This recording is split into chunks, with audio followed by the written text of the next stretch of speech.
To pattern a surplice front bodice, begin by drawing a dotted line down the middle of your paper, lining up your sloper with the dotted line and tracing off one side. Then flip the sloper over and trace a mirror image on the other side. Copy off any and all darts, but don't include the bust point as we won't be doing any dart manipulations.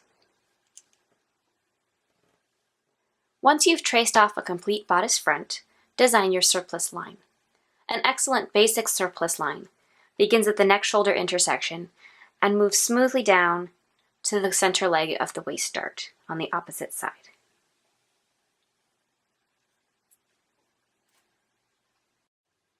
Cut out your pattern and slash along the design line.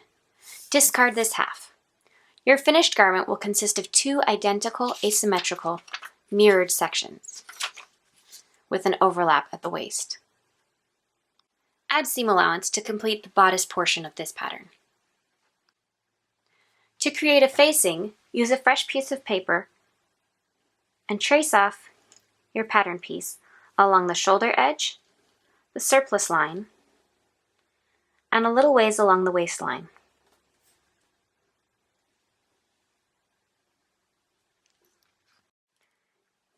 Trace off your seam allowance along the surplice line.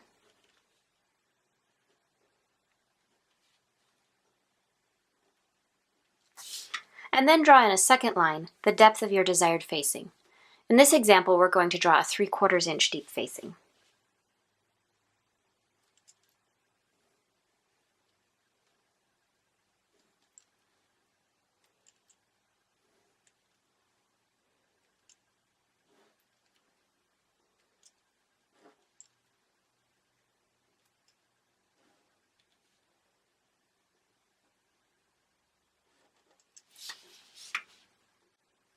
Cut out your facing pattern and add notches to the top and bottom of both the facing and the surplice front right at the seam line.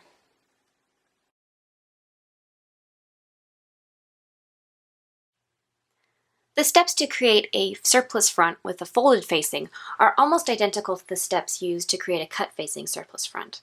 The only difference in this case is that the surplice design line must be straight, can't be curved at all. To do this, I'm just going to take a ruler and draw a straight line where I want my surplice front to be. Then I'm going to add a second line that is 3/4 of an inch away. This is how deep I want my facing to be. And then I'm going to add a third line for seam allowance. It can help to erase this extra waist dart. At this point, cut around your pattern, but be sure to leave plenty of room up here at the neck area. Fold your pattern along the surplice line.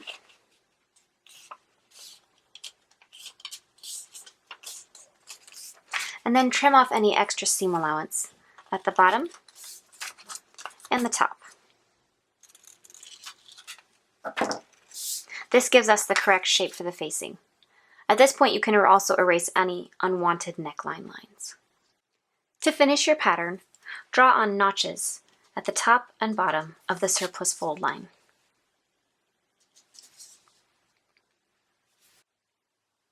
A great example of a surplice front would be the Liberty Jane Calara dress.